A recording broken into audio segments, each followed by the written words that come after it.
Assalamualaikum warahmatullahi wabarakatuh. Perkenalkan, nama saya Laude Muhammad Wahyu Wardana dengan NIM 2165069. Di sini saya akan memaparkan tugas yang telah diberikan oleh dosen pengampu.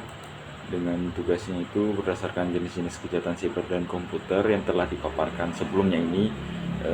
Cari kasus-kasus yang terkait kejahatan tersebut dan jelaskan serta sebutkan sumber beritanya pada tambahan materi untuk di-review. Baik, di sini saya telah menemukan kasus pertama, yaitu tentang kasus peretasan data Bank Syariah Indonesia atau BSI.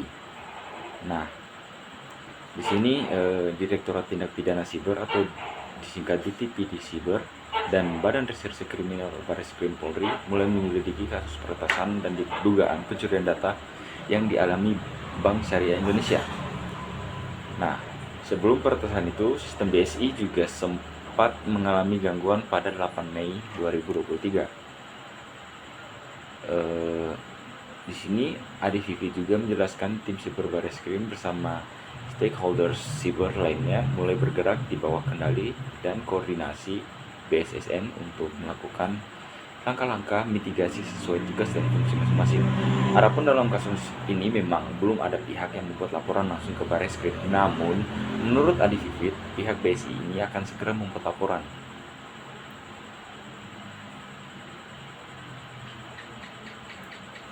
Nah, dalam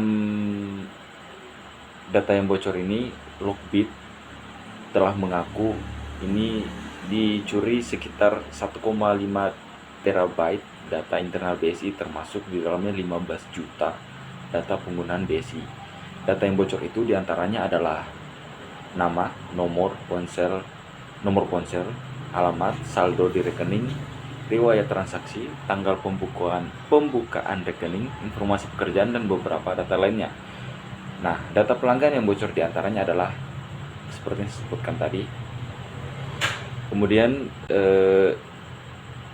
saya lanjut ke kasus yang kedua. Ini adalah kasus yang pertama. Di sini kasus yang kedua saya mendapatkan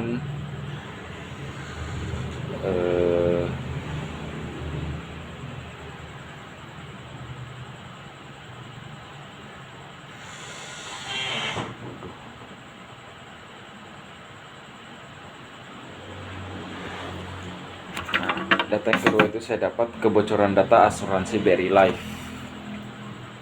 Nah, data yang saya dapat ini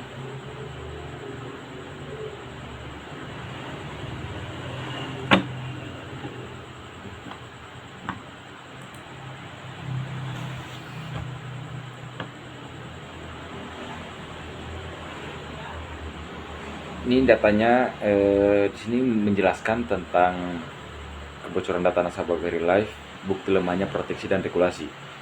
Nah, kasus dugaan bocornya data 2 juta nasabah PT Asuransi BRI Life atau BRI Life ini menjadi lampu merah bagi pemerintah untuk memperkuat regulasi keamanan data pribadi masyarakat. Direktorat Information and Communication Technology atau ACT Institut Heru Sutadi mengatakan kasus tersebut membuktikan bahwa regulasi yang dimiliki otoritas sangat lemah. Nah, di sini Heru mengatakan aturan kita masih lemah, tidak ada fungsi pemaksa bagi wali data untuk melindungi data penggunaannya. Selanjutnya, data 2 juta nasabah BRI Life ini diduga bocor dan dijual secara online. Informasi bocornya itu, data nasabah BRI Life diunggah sebuah akun Twitter pada Selasa 27 Juli 2021. Dalam unggahan tersebut tertulis bahwa pelaku mengancam menjual data sensitif milik BRI Life. Peretas disinyalir mencuri 250 GB data nasabah perusahaan asuransi tersebut dan dijual seharga 7.000 US dollar atau sekitar 101,5 juta rupiah. Nah, kasus kebocoran data pribadi nasabah BRI Life ini bukan yang pertama atau kedua kali terjadi dalam kurun waktu singkat.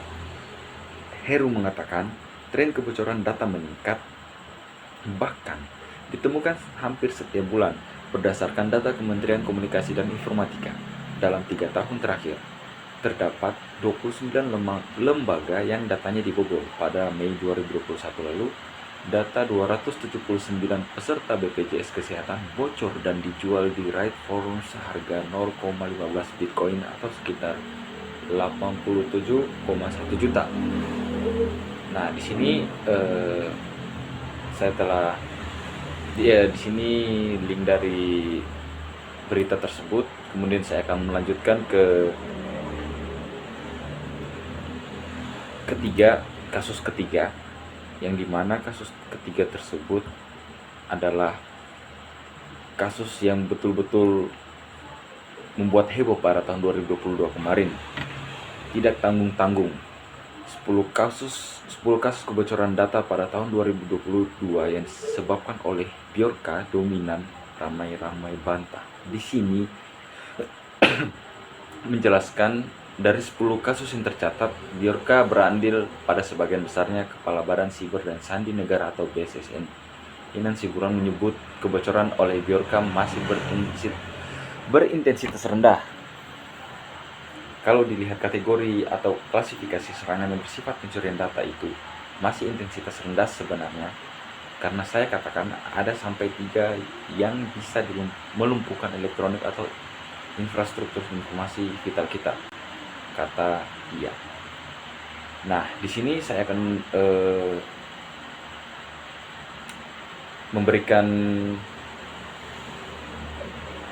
menjelaskan beberapa yang telah dilakukan oleh hacker Bjorka tersebut. Antara lain itu daftar kasus kebocorannya. Pertama, data pelanggan IndiHome sebanyak 26 juta data diduga milik pelanggan IndiHome bocor dan diperjualbelikan di Bridge Forums oleh Bjorka Agustus. Juga data pelanggan PLN sebanyak 17 juta data diduga pelanggan PLN juga bocor ke forum hacker pada Agustus. Yang ketiga, data internal jasa marga menjadi sasaran serangan berikutnya dari peretas yang kali ini mengklaim bernama Disorden Group pada Agustus. Nah, mereka ini membocorkan data berkapasitas 253 GB yang berisi data coding serta dokumen dari 5 server instansi tersebut.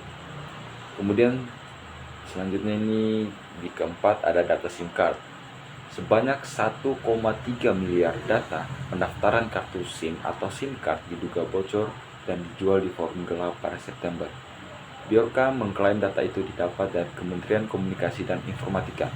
Nah, data yang dibocorkan ini meliputi NIK, nomor telepon, nama penyedia atau provider, dan tanggal pendaftaran dengan kapasitas 87 GB. Ia membandrolnya dengan harga 50.000 US dollar atau sekitar 743,5 juta rupiah. Nah, di sini Bjorka juga menyertakan sampel data sebanyak 2 GB.